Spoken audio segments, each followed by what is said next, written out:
ขายเวทนายสัมปยุตตาธัมมาวิภักขาธัมมาวิภักขาธัมมาธัมมาเนววิภักขานาวิภักขาธัมมาธัมมาอุปาทินุปาทานิยาธัมมาอนุปาทินุปาทานิยาธัมมาอนุปาทินานุปาทานิยาธัมมาสังกิเลสสังกิเลสิกาธัมมาสังกิเลสสังกิเลสิกาธัมมาสังกิเลสสังกิเลสิกาธัมมาสัมมิตกาวิจาราธัมมาอวิตกาวิจารามาตาธัมมาอวิตกาวิจาราธัมมาปิติสหคตาธัมมาสุขาสังคตาธัมมาอุเบกขาสหคตาธัมมาคัสสเนนะปะหาตัปปะธัมมาภาวนายปะหาตัปปะธัมมาเนวตัสสเน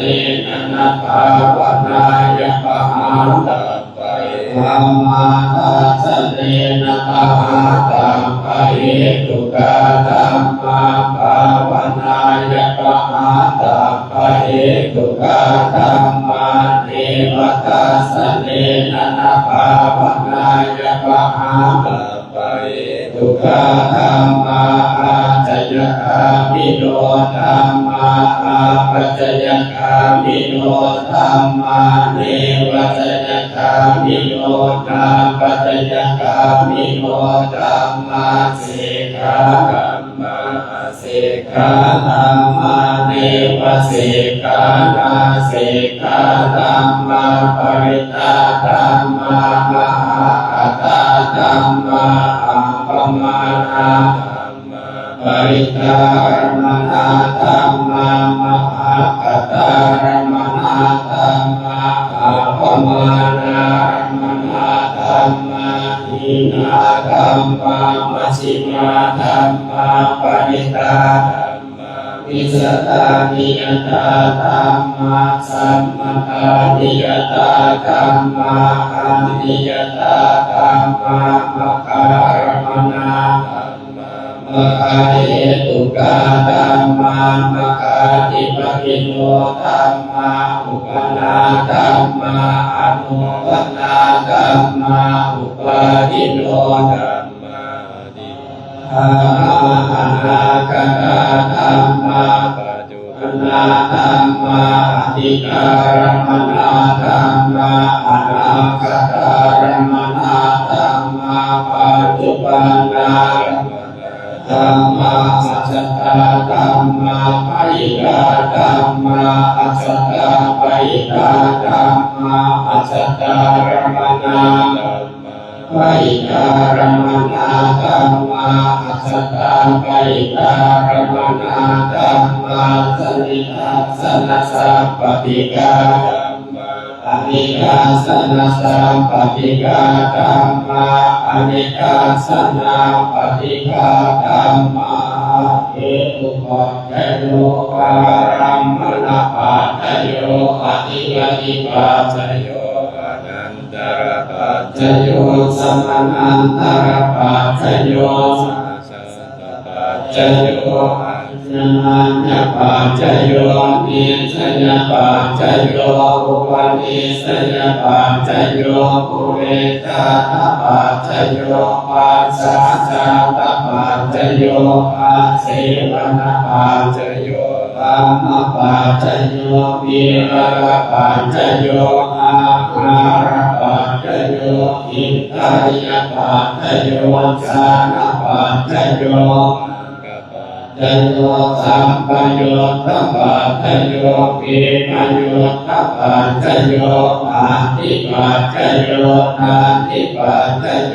วิกตปัจจโยอวิกตปัจจโย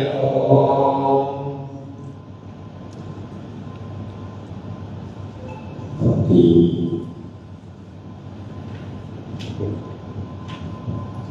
ก็ ฏิจาอาโมก็จะได้ปรับการสังขารสิ่งนี้ก็เลยพอมีการปรับการเส้นที่ในหมายของเราเป็นภาพในภาพของนี้ก็คือทำให้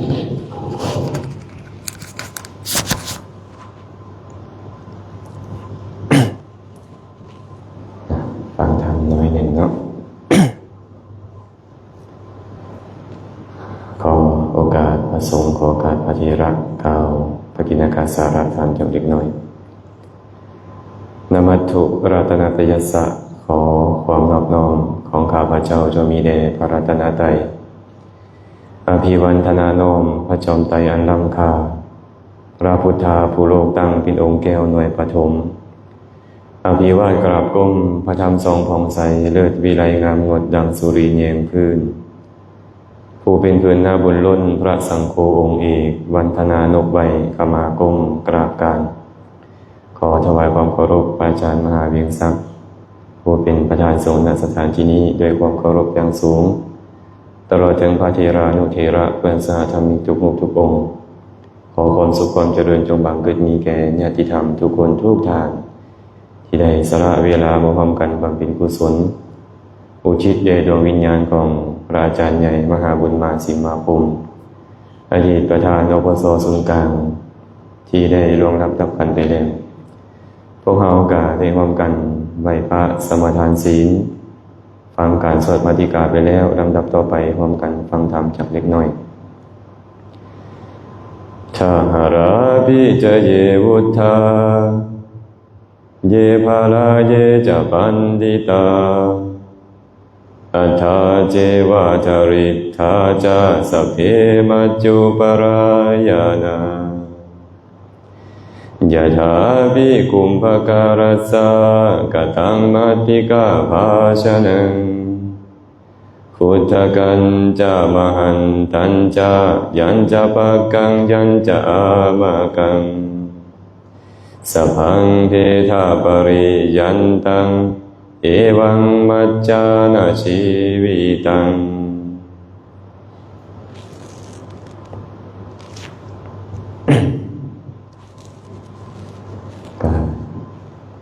พวกเราเมื่อสุขคนการมีจิตใจเป็นอันหนึ่งอันเดียวกันโดยวางวาจะบำเพ็ญทักขิณาทานบำเพ็ญกุศลและกับอุทิศส่วนกุศลให้กับพระทานใหญ่ที่เพิ่นได้ลงรับดับขันไปแล้วชีวิตของคนเฮามันก็บ่มีอีหยังแน่นอนเนาะเพิ่นก็แสดงให้เฮาเบิ่งเป็นตัวอย่างแล้วว่าชีวิตนี้มันบ่ได้เที่ยงแท้ถาวรบ่ได้แน่นอนอีหยังอาตมาเลยมากล่าวคำก่อนนึงที่เว้ายามใดแล้วมันก็ค่อยใจผู้เฒ่าโบราณเพิ่นเว้าไว้แบบนี้นับมือแล้วนับมือไก่ไปนาคือเหือไก่จากทา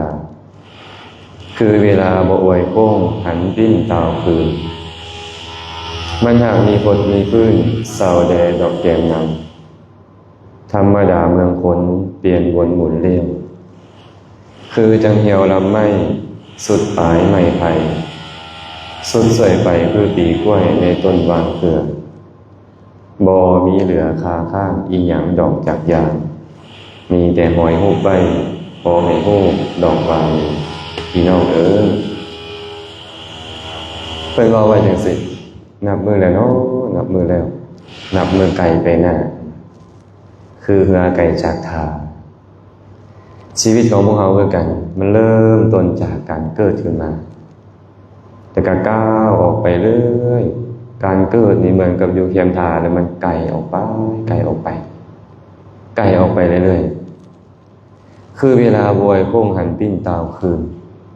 บ่มีแล้วสิกลับมาหนุ่มมาแน่นอีกบ่มีแต่สิสุดสิโทรมลงไปเรื่อยๆชีวิตของเราก็ช่วยเข้าเหมือนกับปลายไม้ไผ่เหมือนกับปีต้นกล้วยสุดท้ายแล้วก็หมดไปมันเหลืออีหยังล่ะบัดนี้เหลือแต่หอยหูบใบพอให้หู้ดอกวามี จำได้แม่สุวรรณเพ็งกับสิบ่เหลือคือกันเด้นี่คันลูกยังเฮ็ดฮูปติดอยู่ฝาเงินก็เหลือแต่หอยฮูปนั่นแหละไว้คันคนอื่นบ่เฮ็ดให้เด้สิมีบ่ก็บ่มีอีกแม่นบ่ฉะนั้นพวกเราก็เลยต้องพากันสร้างฮูปสร้างหอยเอาไว้ฮูปหอยในที่นี้ก็คือคุณงามความดีประโยชน์ตนเองประโยชน์บ้านเมืองประโยชน์สังคมประโยชน์ศาสนาเฮ็ดเอาไว้ถึงเฮาล่วงลับดับขันไปแล้วก็ยังมีหอยมีฮูปมีสิ่งที่เฮาเฮ็ดไว้นั่นแหละให้ลูกให้หลานได้กล่าวได้ขานในอนาคตพวกเราก็เลยต้องเฝ้าเฮ็ดเพราะความตายนี่บ่แน่นอนเลยชีวิตของพวกเราบ่แน่นอนตายได้ทุกที่ตายได้ทุกเวลาตายได้สิ่งอย่างบ่มีนิมิตหมายบอกอีกพระพุทธเจ้าเคยตรัสไว้เป็นนี่เด้อนิมิตตังอนัญญาตังเอวังมัจจานะชีวิตังชีวิตของสัตว์ทั้งหลายเลยนะอนิมิตตังบ่มีนิมิตเลยบ่มีเครื่องหมายบอกว่าเจ้าสิตายมื้อนี้เด้อเจ้าสิตายมื้อนั้นเด้อเจ้าสิตายอยู่เทิงเฮือนเจ้าสิตายอยู่ใต้ตารางเจ้าสิตายอยู่ห้องหมอเจ้าสิตายอยู่กลางทางบ่มีบอกเลยจักนี้อนัญญาตังบ่มีผู้ใดฮู้เลยฮู้บ่ได้เมื่อฮู้บ่ได้จังซี่นะสิ่งที่พวกเราต้องรีบเฮ็ดที่สุดก็คือฮู้หอยที่เฮาวางไว้นี่แหละคือกุศลคุณงามความดีในพุทธกาลก็มีคนที่เป็นแบบอย่างพวกเราแม่นบ่อนาถปิณฑิกะเศรษฐีบ่นางวิสาขมหาอุบาสิกาเป็นต้นบ่ฮู้หอยเพิ่นยังคงมาฮอด 2,000 กว่าปีถึงเพิ่นจะตายไปนู่นแล้วก็ตามถือก้าวขานเพราะเพิ่นได้สร้างฮู้หอยเอาไว้เองบ่มีผู้ใดสร้างให้เพิ่นเฮาก็เลยต้องเล็งสร้างฮู้หอยเนาะบ่ซั่นหากว่าเฮาตายลงแล้วก็จะบ่มีอีหยังเหลืออยู่เลยแม้แต่น้อยบ่มีแท้ๆเลยหยังบ่มีอีหยังเหลืออยู่แม้แต่น้อยอย่าทานเพิ่นเป็นตัวอย่างให้พวกเราแล้วตอนนี้เนาะ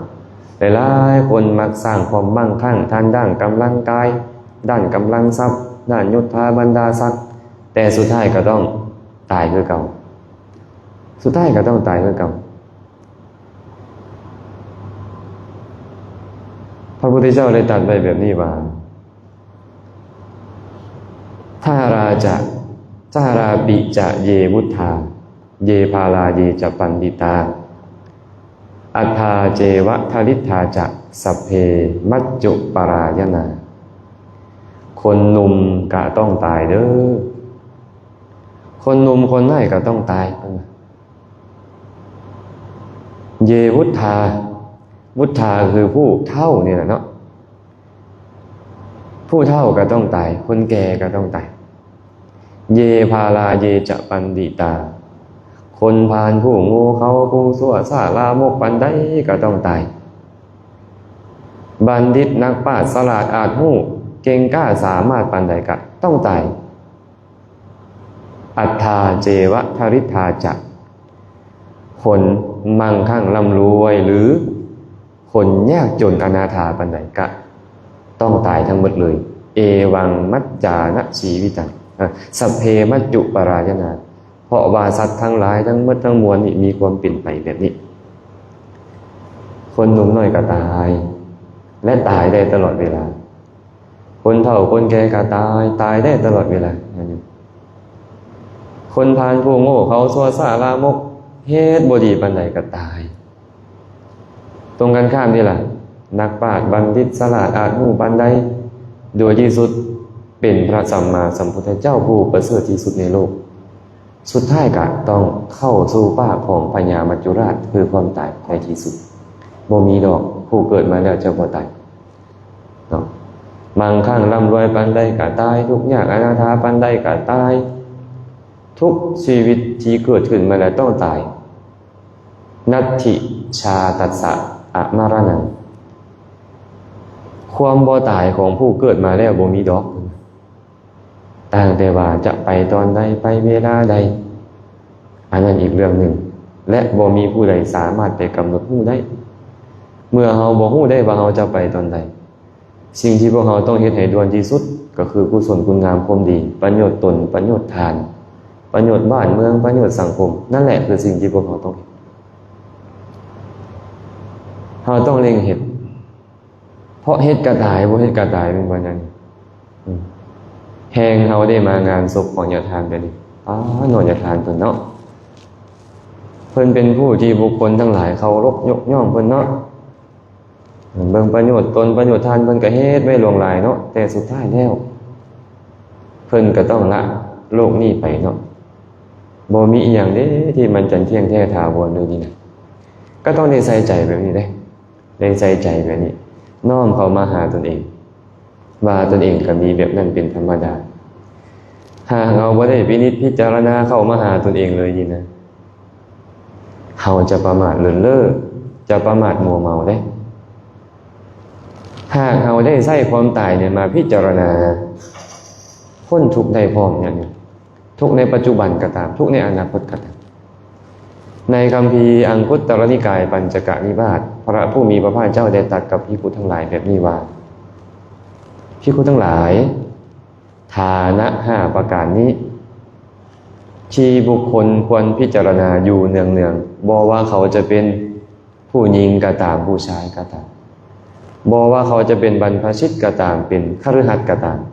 ควรพิจารณาอยู่เนืองๆบ่แม่นพิจารณาละลายได้เพิ่นว่าต้องพิจารณาอยู่เรื่อยๆอยู่เรื่อยๆพิจารณาอยู่ดุๆพร้อม5ประการมีหยังแดเฮามีความแก่เป็นธรรมดา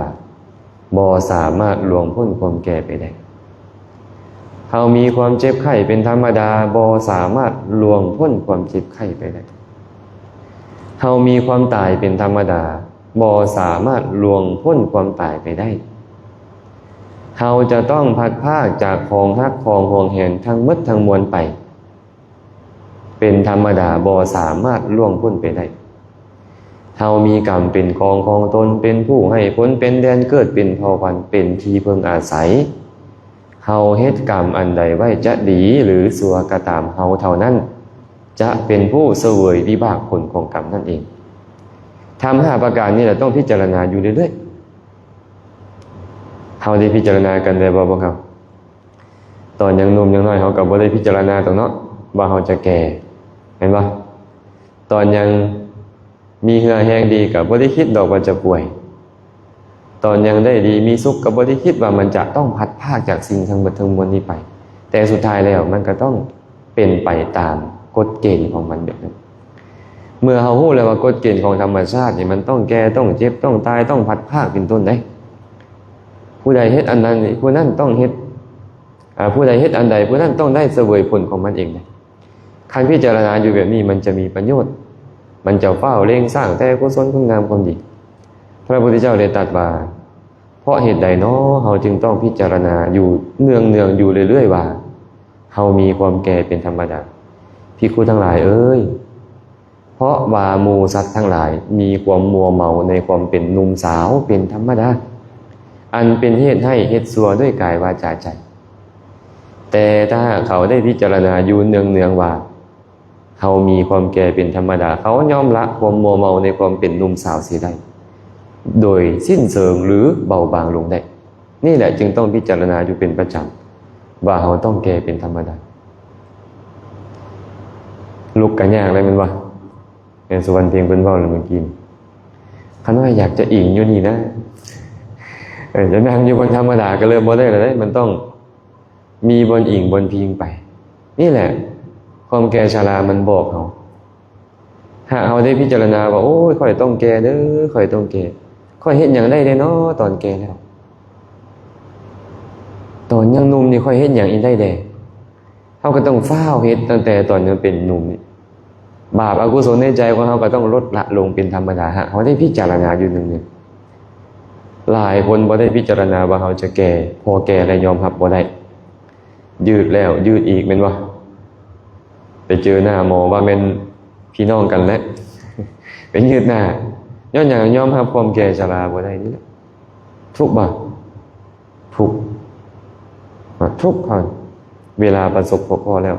หากได้พิจารณาไว้ก่อนแล้วแก่เป็นธรรมดาทุกข์จะน้อยลงความมัวเมาในความเป็นหนุ่มสาวก็จะน้อยลงคือกันองค์กตรัสอีกว่าเพราะเหตุใดจึงต้องพิจารณาว่าเฮามีความเจ็บไข้เป็นธรรมดา ภิกขุทั้งหลายเพราะสัตว์ทั้งหลายมีความมัวเมาในความบ่มีโลกเป็นธรรมดาหากได้พิจารณาว่าเฮามีความเจ็บไข้เป็นธรรมดาแล้วเขายอมกำจัดความมัวเมาในความเป็นผู้บ่มีโลกนั้นได้อย่างสิ้นเชิงหรือลดหน่อยลงนี่แหละจึงต้องพิจารณาอยู่เนืองๆบางทีเขาบอกให้กันฟังนี่ก็คือได้เขาจะต้องป่วยเด้อเขาจะต้องป่วยบางทีผู้เว้านี่ก็ลืมสำนักบางทีก็ได้ไม่ได้พิจารณาเนาะอาตมานี่ประมาณ10 ปีก่อนอาตมาไปจำพรรษาอยู่บ้านจุ่มบ้านแจ้งวัดอาจารย์แสงดอนไปจำพรรษาอะไรกับเทศจนหมดพรรษานั่นแหละเทศแล้วเทศอีกเทศแล้วทีปรากฏว่าพระเนรบ่เกิดความสังเวชเลยตอนฟังนี่ก็เหมือนจะสังเวชบึ้ดเดียวก็คือเก่าโอ้ยบ่ได้การได้จังซี่ไปบอกพ่อไม่ออกพาไปเบิ่งคนตายจังหวัดเนี่ยพาไปเบิ่งคนป่วยอยู่ห้องหมอมาขอเบิ่งคนตายอยู่อันห้องหมอมโหสถเขาว่าให้เบิ่งบ่เป็นหยังไปห้องหมอ150เตียงเขาก็บ่ให้เบิ่งอีกแหละบ่ได้มีเอกสารอีหยังมาบ่ค่อยคือขอขึ้นไปบนตึกคนป่วยกระดูกได้บ่อยากเห็นได้ว่าซั่นก็พาพระอเนรขึ้นไปเบิ่งบางคนก็คาหักบางคนก็คากุดบางคนก็กำลังดามอยู่เห็นพ่อหนึ่งขารีบก็เลยเข้าไปถามพ่อเป็นนี่อย่างเนาะคือว่าเป็นแบบนี้อาจารย์เอ้ยเขาน้อยบ่คิดเลยว่าเขาน้อยจะเป็นอย่างซี่นี่นะเขาน้อยรู้สึกเจ็บแอวเจ็บหลังว่าซั่นเจ็บได้2-3 มื้อแล้วย่างบ่ได้ผู้เดียวหนึ่งขาแล้วรีบลงเป็นแบบนี้แหละอาจารย์เอ้ยว่าซั่นเขาได้บ่คิดจักหน่อยเขาได้มีเหือแห้งมีกำลังดีบ่คิดเลยว่าตัวเองจะป่วยว่าเขาได้คือเป็นอย่างนี้เนาะยอมรับตัวเองบ่ได้อย่างเดียวเพราะบ่ได้พิจารณาไว้ก่อนเสียดายบ่บัดเนี่ยเสียดายตอนเฮายังมีแฮงยังได้ไปเป็นบ่อันนั้นข่อยก็บ่ได้เฮ็ดอันนี้ข่อยก็บ่ได้เฮ็ดพ่อแม่ข่อยก็บ่ได้เลี้ยงกุศลคุณงามความดีอย่างอื่นข่อยก็บ่ได้เฮ็ดย้อนข่อยมัวเมาคือข่อยจะบ่ป่วยจักเทื่อนี่บาดมันป่วยมาแล้วก็เฮ็ดอีหยังบ่ได้แล้วเอาคืนได้บ่ไม่ออกบ่ขอเวลาคืนได้บ่ได้แล้วฉะนั้นพระพุทธเจ้าเลยบอกว่าต้องพิจารณาอยู่เนืองๆเด้อเจ้าอย่าคิดว่าเจ้าจะย่างได้ไปเป็นนี้ตลอดเลยเจ้าอย่าคิดจังซั่นเด้มื้อใดมื้อนึงขาเจ้าอาจจะหลุดออกไปข้างนึงก็ได้แขนเจ้าอาจจะหลุดออกไปข้างนึงก็ได้เจ้าอาจจะต้องนั่งรถเข็นหรือเจ้าอาจจะต้องมีคนโจมให้ลุกให้โยแม่แต่เข้าห้องน้ำก็ได้ให้เจ้าพิจารณาแบบนี้คันเฮาพิจารณาแบบนี้แล้วความประมาทเลินเล่อค่อยบ่ไปคิดเอารัดเอาเปรียบคนอื่นดอกค่อยบ่ไปพยาบาทมาให้เขาดอกค่อยจะบ่เฮ็ดอย่างอื่นแล้วค่อยจะฟ้าวเฮ็ดแต่สิ่งที่ดีๆมีประโยชน์ต่อตนเองต่อพ่อต่อแม่ต่อครอบต่อครัวต่อบ้านเมืองต่อสังคมอย่างเดียวแม่นบ่อันนี้เฮาบ่พิจารณามันก็มีโทษคันพิจารณาแล้วคุณก็เกิดขึ้นฉะนั้นการให้พิจารณาเนืองๆพระพุทธเจ้าบอกแบบนี้อีกอย่างหนึ่งพระองค์ตรัสว่าเพราะเหตุใดจึงต้องพิจารณาอยู่เป็นประจำอยู่เนืองๆว่าเฮาจะต้องตายเป็นธรรมดาภิกขุทั้งหลายเพราะความมัวเมาในชีวิตมีอยู่ในสัตว์ทั้งหลายอันเป็นเหตุให้เขาเฮ็ดความชั่วด้วยกายวาจาใจหากเขาได้พิจารณาอยู่เป็นประจำว่าเขาจะต้องตายเป็นธรรมดาบ่สามารถล่วงพ้นความตายไปได้เขายอมกำจัดความมัวเมาในชีวิตให้เด็ดขาดหรือเบาบางลงเพราะเหตุนี้แหละจึงต้องพิจารณาอยู่เป็นประจำได้คิดจังหน่อยบ่เนี่ยพวกเขาว่าเขาจะตายตอนนั่งกินข้าวแซ่บๆบ่คิดจังหน่อยดอกตอนลมกับมูมันมวนบ่คิดจังหน่อยดอกว่าเขาจะตายและมีเวลาใดจังหน่อยบ่ที่เขาไปพิจารณาว่าค่อยจะตายแล้วเด้อค่อยจะตายแล้วเด้อแต่ตอนที่ค่อยยังหายใจอยู่นี่ไปหาค่อยตายอันใดเนาะค่อยจะยิบช่วยออกไปได้ใส่คองามๆอยู่คอนี่เอาไปบ่ได้เลยมั้ยแหวนเพชรอยู่มือนี่เอาไปบ่ได้เนาะเขาเลยเฮ็ดกลกันเห็นบ่คนตายเคยเห็นบ่พ่อประกาศสิทธิ์เนาะเคยเห็นบ่เขาเจ้าเอาแหวนเพชรแหวนทองไปใส่ปากคนตายเขาสอนคนไอ้คนเฮาซุมื้อนี้เข้าใจว่าต้องเฮ็ดได้ต้องเอาเงินใส่ปากบ่ได้ไปสวรรค์เด้ไอ้ความเข้าใจผิดของพวกเขาอ่ะนะเพิ่นอยากสอนว่าเห็นบ่พ่อแม่เจ้านี่นะแม่แต่เจ้าเอาเพชรเอาพลอยเอาเงินไปยัดใส่ปากเผาไปนำเจ้าไปเคลียร์เบิ่งกันยังอยู่กองฟอนนั่นแหละ บ่สามารถเอาอย่างไปได้เลย เจ้าสร้างมาไว้ทำใดมันก็เอาไปบ่ได้นะอันทรัพย์ภายนอกนี่สิ่งที่เจ้าจะเอาไปได้คือทรัพย์ภายในเท่านั้นศรัทธาหิริโอตตัปปะสุตตะจาคะปัญญาพวกนี้ที่มันเกิดขึ้นในใจของเขานี่นะโดยอาศัยสิ่งที่เขาเว้ามานี่แหละอาศัยทรัพย์ภายนอกนั่นแหละเฮ็ดทรัพย์ภายในให้เกิดขึ้นพวกนี้จะติดตามเขาไปอันอื่นตามไปบ่ได้จังเลยอันอื่นตามไปบ่ได้เขาก็เลยต้องฟ้าวเฮ็ดจะหายมัวเมาไปอาจจะตายตอนใดก็ได้เลยเจ้าอย่าพัดวันประกันพรุ่งในการเฮ็ดกุศลคุณงามความดีในการเฮ็ดประโยชน์จะต้องฟ้าวยิบช่วยเอาตอนนี้แหละความคิดแบบนี้มันก็จะเกิดขึ้นหายมัวเมาได้ถ้าหากว่าเขาพิจารณาอยู่เป็นประจำพระองค์เลยบอกว่าให้พิจารณาอยู่เป็นประจำเด้ออีกข้อหนึ่งเป็นอย่างจึงต้องพิจารณาอยู่เป็นประจำว่าเราต้องผัดพากจากของรักของชอบใจเป็นธรรมดาภิกขุทั้งหลายเพราะเหตุที่สัตว์ทั้งหลายมัวเมาในของรักเป็นธรรมดาอันเป็นเหตุให้เขาเฮ็ดความชั่วด้วยกายวาจาใจแต่เมื่อเขาได้พิจารณาอยู่เนืองๆว่าเขาต้องผัดพากจากสิ่งที่ฮักหวงแหนทั้งปวงไปเป็นธรรมดาเขายอมกำจัดความมัวเมาในของฮักเสียได้หรือเฮ็ดให้เบาบางลงเห็นบ่คนใกล้จะตายผู้นั่นมาบ่ผู้นี้มาบ่ฮักหวงแหนหลายนี่นะเห็นบ่มันก็เลยเป็นเหตุให้กังวลและบ่แม่นแต่ซ้ำนี่ในญาติโยมเอ้ยค่อยฮักคนนี้หลายเอาสมมุติพวกไม่ออกฮักครูบาอาจารย์หลายไปฆ่าคนอื่นให้ครูบาอาจารย์ก็ได้เด้เป็นบ่ไม่ออกฮักลูกฮักเต้าหลายไปฆ่าคนอื่นเพื่อลูกเพื่อเต้าก็ได้เด้เป็นบ่ซ้ำไปลักขโมยซ่อโกงไปตัวไปต้มคนอื่นนี่เป็นเรื่องธรรมดาไปเลยอันเฮ็ดเพื่อของฮักเพื่อคนฮักนี่เพื่อรักษาเงินซานหลังนี้ดินดอนตอนหญ้าตัวนี้ค่อยฆ่าคนก็ได้เด้ค่อยลักทรัพย์เขาก็ได้เลยค่อยประพฤติผิดในกามค่อยเว้าตัวเว้าต้มได้เบิดความชั่วมันเกิดขึ้นในกายวาจาใจของเขาได้ทั้งหมดเพราะเขามัวเมาในของหักของแหนแต่หากได้พิจารณาว่าจังใดเขาก็ต้องพัดพากไปได้สมควรอยู่บ่ที่เขาจะไปเฮ็ดความบ่ดีเพื่อของที่เขาหักนี่นะเขาควรจะเฮ็ดความดีบ่แม่นเพราะเมื่อเขาก็ต้องพัดพากมันไปเป็นธรรมดาคันได้พิจารณาอยู่เรื่อยๆแบบนี้อกุศลในจิตในใจมันก็จะน้อยลงความมัวเมามันก็จะเบาบางลงบางคนก็สามารถเฮ็ดให้เด็ดขาดไปได้เพราะเหตุนี้แหละจึงต้องพิจารณามาสังเกตบางพวกเขาเนี่ยเป็นตึกป่าย้อนอย่างหักลูกหักเมียคันบ่ไปแล้วเขาบ่ได้อยู่บ่ได้กินอดบ่ได้นะที่จะเห็นเขาทุกข์เขาลำบากเห็นบ่ว่าก็ต้องเฮ็ดนักก็หันต้องเฮ็ดลายก็หันก็ต้องเฮ็ดบางคนนี่นะต้องไปซอกหาเงินหาคำเพื่อของหักคนหักนี่นะเงื่อนไขบ่ดีปานใดพูนออกทะเลพุ่นบางเทื่อก็ 3-4 เดือนจึงเข้ามาฮอดฝั่งเทื่อนึงได้เห็นหน้าลูกหน้าเมียเทื่อนึงแต่ก็ต้องไปย้อนหยังย้อนฮักลูกฮักเมียแล้วต้องหาทรัพย์สมบัติมาเลี้ยงมาเกือเขาทุกข์ก็ต้องเฮ็ดแม่นบ่นี่แหละเฮามัวเมาในกอกฮักคันเฮาได้พิจารณาอยู่เรื่อยๆว่าเฮาจะต้องพัดภาคเด้อเฮาจะต้องพัดภาคอกุศลในใจก็จะลดลงความมัวเมาจะลดลงได้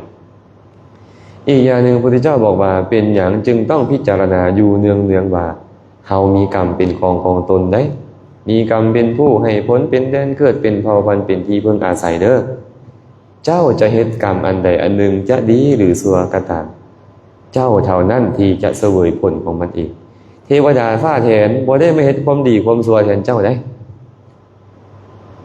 เทวดาฟ้าแทนบ่ได้มารับผลของความดีความชั่วแทนเจ้าอีก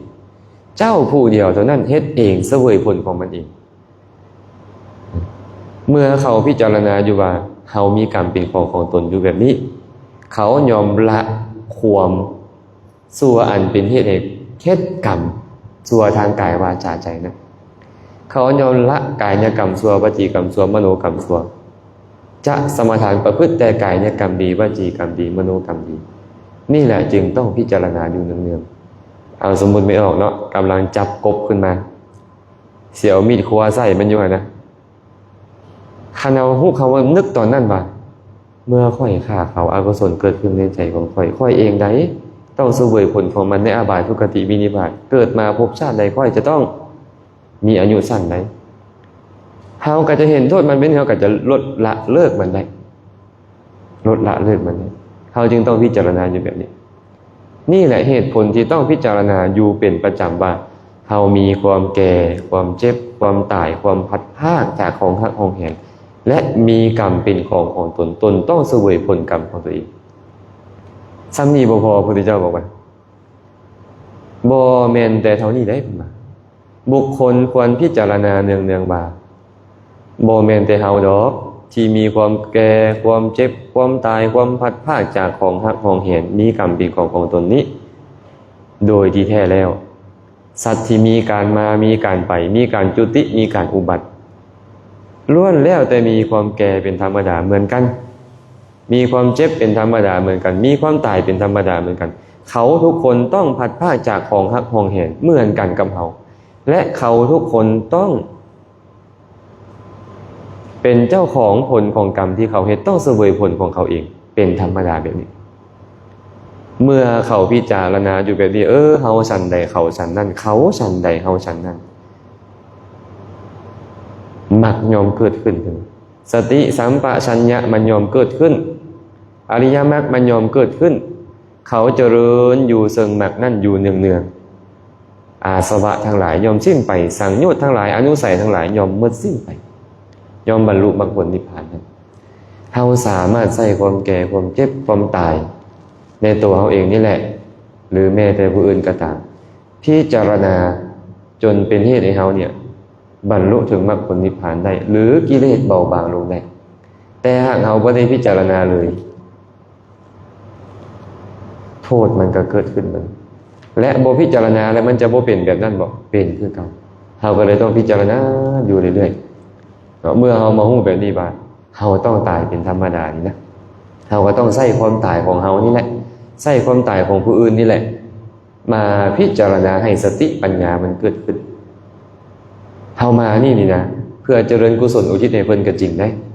ที่เฮาฟังทำเพิ่มขึ้นนี่ก็เพื่อให้สติปัญญามันเพิ่มพูนขึ้นและจาก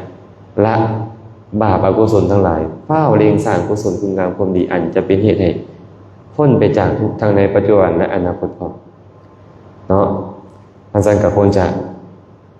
พอสมควรแล้วเนาะบ่ได้เอาอีกอย่างลงลายภายมากก็ขออนุโมทนานั้นพ่อแม่ครูบาอาจารย์พระสงฆ์สามเณรทุกองค์ตลอดถึงญาติโยมเจ้าภาพเจ้าศรัทธาเมื่อสุขุสุคนที่ได้มาลำลึกถึงบุญคุณของพระทานใหญ่แล้วมาบำเพ็ญกุศลอุทิศให้ดวงวิญญาณของเพิ่นก็ขอให้บุญกุศลที่เกิดขึ้นในจิตใจของทุกคนทุกท่านนี้จงไปฮอดไปถึงพระทานขอพระทานจงได้ความอนุโมทนาบุญนำพวกข้าน้อยทั้งหลายขอให้ได้พ้นไปจากทุกข์โดยเฉพาะทุกข์ในวัฏสงสารได้บรรลุถึงมรรคผลนิพพานแล้วก็ขอให้กุศลทั้งหมดจงสะท้อนย้อนกลับมาให้ทุกคนทุกท่านจงได้ประสบพบเจอแต่ความสุขปราศจากทุกข์ทั้งปวงจงได้บรรลุถึงมรรคผลนิพพานในอนาคตการอันใกล้นี้โดยทั่วกันทุกท่านทุกคนเทอญ